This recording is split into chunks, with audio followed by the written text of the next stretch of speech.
Some prisons don't have walls. Some chains don't make a sound. Ethan sat in his tiny apartment, staring at his phone, mindlessly scrolling. His dreams were big. He wanted to build, to create, to change his life. Yet every day ended the same, with nothing done.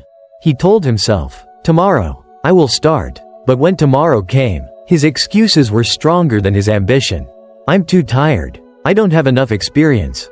What if I fail?" And so, another day passed, another year. His dreams remained dreams, untouched and fading. He didn't realize it yet, but he was trapped, not by walls, not by others, but by his own mind. One evening, Ethan found himself in a dimly lit coffee shop, lost in his thoughts. Across the room sat an old man, dressed simply but with an air of quiet power.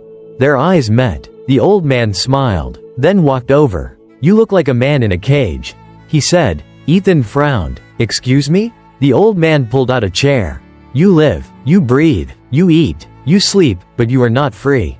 Ethan scoffed. "I can go wherever I want. I'm not in a cage." The old man leaned forward. "Then why haven't you moved?" Silence. Something about the way he said it hit Ethan harder than any insult. "You are locked in a prison of your own making," the man continued, "a cage built from fear, doubt, and hesitation." Ethan swallowed. "Then how do I escape?" The old man smiled. "The key has always been in your hands." Then, he placed a napkin on the table and wrote down a single address. "Come tomorrow," he said, "if you truly want to be free." Then, without another word, he left. The next day, curiosity and a strange sense of hope led Ethan to a massive, abandoned warehouse on the outskirts of town. Inside, the old man stood alone. Ethan hesitated. "What is this place?" The old man gestured toward the far wall. "Your first challenge." Ethan turned and froze. In front of him was a massive mirror, stretching from floor to ceiling. Confused, he looked back. "This is a joke, right?" The old man shook his head.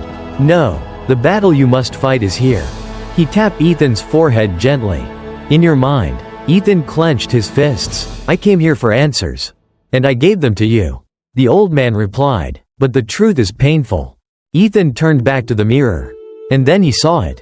Not just his reflection, but every excuse he had ever made. Every dream he had abandoned. Every time he had let fear win. The weight of it crushed him. He fell to his knees. I wasted so much time." The old man knelt beside him. "Time is only wasted if you do nothing with what remains." Tears burned in Ethan's eyes. And for the first time in his life, he was ready to fight. The training began. It wasn't physical, it was mental. The old man forced him to wake up at 4 a.m. every day. Not because he needed to, but because he didn't want to. Discipline, the old man said, is doing what must be done, even when you don't feel like it. Ethan learned to embrace discomfort, to act despite fear, to move despite doubt. One night, after months of relentless training, the old man took him back to the mirror. "Tell me what you see," he said. Ethan looked, and for the first time, he saw a warrior. Not because he was fearless, but because he had learned that fear means nothing when you move forward anyway. The old man smiled. "You are ready."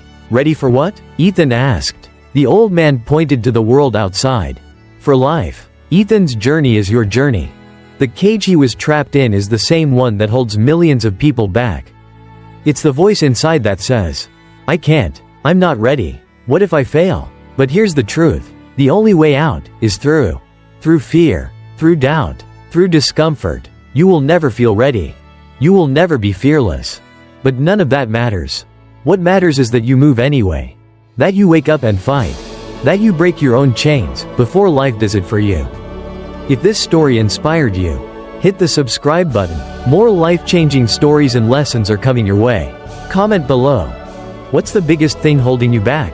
Turn on notifications so you never miss a story that could change your life forever. The key to your cage is already in your hands. What will you do with it?